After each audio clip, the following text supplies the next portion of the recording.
E aí, pessoal, tudo bem? Meu nome é Fer Mendes, nós estamos aqui no canal Pedagogia Tira Dúvidas e este é mais um vídeo da disciplina Teorias e Práticas do Currículo. Nós vamos agora para o resumo da unidade 2, então, trazendo algumas informações importantes. Vamos lá? Em primeiro lugar, nós voltamos no tempo, lá no ano de 1988, onde a Constituição Federal garantiu a educação como direito de todos e dever do Estado e da família. O Estado, então, ele teria a atribuição de permitir o acesso e a permanência. Então, não era mais só a questão da criança ter onde estudar, né, as escolas em si, mas também a questão da permanência desse aluno. E a família através do acompanhamento do desenvolvimento do estudante. Então aqui entra, né, a questão da família também, né, fortalecer os laços desse estudante com a educação. Então é importante que a família, Estado e escola estivessem em conformidade para que aquele aluno pudesse ter êxito nas suas atribuições escolares. Então, através do artigo 210, a Constituição estabeleceu, né, que haverá conteúdos mínimos comuns. Então, aqui nós vemos na imagem o Brasil, né, o mapa do Brasil e uma imagem de uma aula. Essa aula ela deveria, então, ter conteúdos mínimos comuns, que deveriam assim assegurar uma formação básica para que tivesse uma certa continuidade, né, dos estudos, tanto faz uma criança estar estudando no estado como em outro estado, ela conseguisse entender uma continuidade nos seus estudos. Porém, é mais complexo ainda do que isso, porque apesar de ter esses conteúdos mínimos comuns, deveria ser assegurado que haverá também um respeito à diversidade. A gente tem que perceber que nosso país ele é extenso territorialmente. E nosso país é gigante. E uma criança que ela estuda lá em Rio Branco, no Acre, ela não tem a mesma cultura, os mesmos valores sociais, enfim, a sua vivência não é igual a uma criança, por exemplo, que vive em Goiânia. Ela não é igual a uma criança que vive lá no Rio Grande do Sul. Então, as realidades, elas são diferentes, porque o nosso país é extenso e as culturas são diversificadas. Então, esse currículo, apesar de assegurar uma formação básica comum, ele deverá respeitar as regionalidades, respeitando, então, a cultura de cada aluno, a especificidade das regiões. Então, para criar esse currículo, foi necessário que vários documentos fossem elaborados para que não caísse nessa de desconstruir, né, ou de desconstruir uma identidade regional ou de unificar o currículo igual para todo o país. Então, a LDB ela veio aí logo depois, no ano de 1996, a Lei número 9394, também chamada de Lei Darcy Ribeiro, que reafirmou o direito à educação garantido lá na Constituição de 88.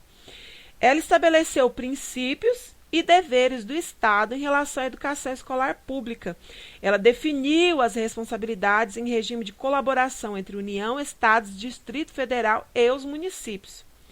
Ela entendeu que cada região tem a sua educação diversificada e veio para complementar através de uma base comum com saberes que deverão ser ministrados a todos.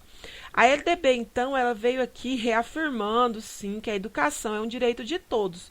E como é que a gente vai construir, então, esse currículo que deverá ter essa base comum, porém respeitando as regionalidades?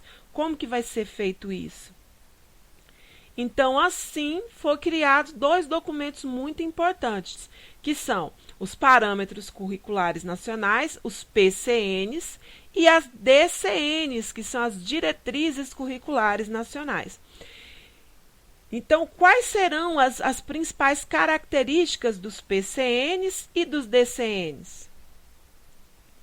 PCNs são diretrizes elaboradas pelo governo federal que orienta a educação no Brasil. Os PCNs, então, eles são documentos que influenciam as escolas a elaborarem os seus currículos. Eles inspiram as escolas a elaborarem os seus currículos. Como documentos que servem como parâmetros, eles não são documentos obrigatórios, eles não são documentos que têm força de lei, eles eram apenas para parametrizar, para orientar as escolas na direção do currículo escolar ideal. Porém, quando eles foram lançados no ano de 1997, algumas escolas, principalmente no interior do Brasil, usavam os PCNs como currículo pronto, sendo que na realidade não era essa a intenção, né?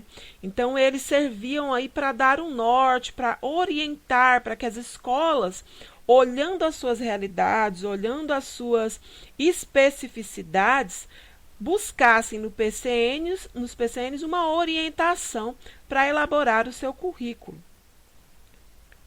Já as DCNs, elas são normas obrigatórias para a educação básica que orientam o planejamento curricular das escolas e dos sistemas de ensino. Quem concebe aí as DCNs é o Conselho Nacional de Educação, CNE. Então, as DCNs, elas têm força de lei, elas são obrigatórias, elas devem estar presentes quando houver o ato da elaboração ali do PPP, a elaboração do currículo escolar. Então, as DCNs, elas têm força de lei, enquanto as PCNs são apenas inspiradoras, elas servem para orientar. É importante, então, a gente destacar aqui algumas principais diferenças entre as PCNs, né, e as DCNs. As PCNs, então, são aqueles documentos que servem para orientar e inspirar, porém não são obrigatórios, e as DCNs são aqueles documentos com força de lei, né, que eles são obrigatórios, as escolas devem seguir o que as DCNs afirmam, pois elas têm força de lei. Então, as principais diferenças aqui falam que são muito mais, vão muito além de apenas isso que eu falei, questão de ter força de lei ou não, porque ela também abordam diversos tópicos e conteúdos educacionais diferentes. Então, para melhor definir o que são parâmetros e diretrizes, devemos ter em mente o fato que elas não vieram como uma solução. Até porque, gente, todos os documentos que existirem a respeito da construção do currículo, eles não serão definitivos, porque a educação é uma ciência viva, né? Nós construímos educação diariamente, então muito dificilmente um documento virá com uma resposta pronta para todos os anseios, né, para todos os problemas que surgirem na educação, porque ela se constrói diariamente, então diariamente devemos construir também o currículo. Eu gostaria também aqui de falar a respeito, brevemente, das diferenças dos PCNs para a BNCC. Nesse vídeo não vamos falar muito a respeito de BNCC, vou deixar para os próximos, né? Mas, desde já eu quero dizer que as PCNs, elas se diferem aí, porque as PCNs, elas orientam o currículo, né? E a BNCC também.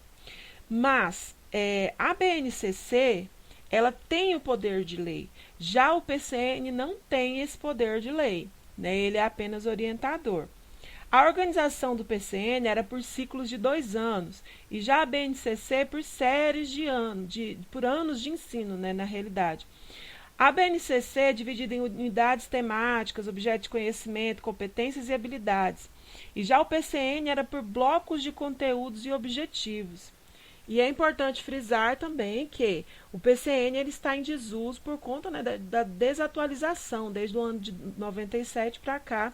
Então, ele está em desuso. Atualmente, nós usamos aí a BNCC. Plano Nacional de Educação. Eu coloquei aqui um asterisco nessa palavra primeiro, Plano Nacional de Educação, porque, se eu não me engano, no final da década de 60 teve o primeiro PNE, né? Porém, com o advento ali da ditadura e tal, ele não foi implementado, né? Ele durou muito pouco na realidade. Então, o primeiro Plano Nacional de Educação da Democracia do Brasil, ele veio através da Lei 10.172, de 9 de janeiro de 2001, e ele teve uma vigência de 10 anos, né? De 2001 a 2010. Ele veio aqui para afirmar, né, para colocar na prática o que já se dizia lá na Constituição Federal a respeito, né, desse plano. Então, no início de 2010, uma PL aí foi inicialmente articulada pela Lei número 8.035, fazendo com que houvesse um novo Plano, né, Nacional de Educação no período de 2010, de 2011 até 2020. Mas ela demorou a ser aprovado, ele foi aprovado lá no dia 25 de junho de 2014, na Lei 13.005.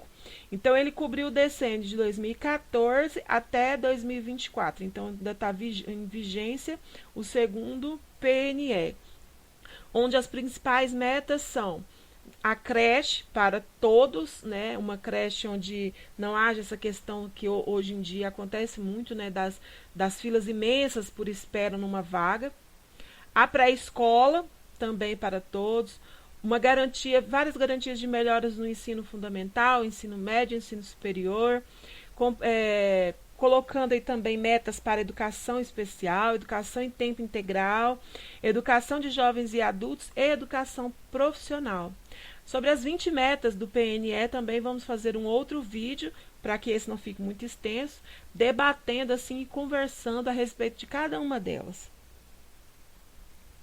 É isso aí, pessoal. Espero que vocês tenham gostado do nosso vídeo. Se inscreva no nosso canal, deixe aí nos comentários alguma dúvida se vocês gostaram. E até a próxima. Vamos estudar juntos?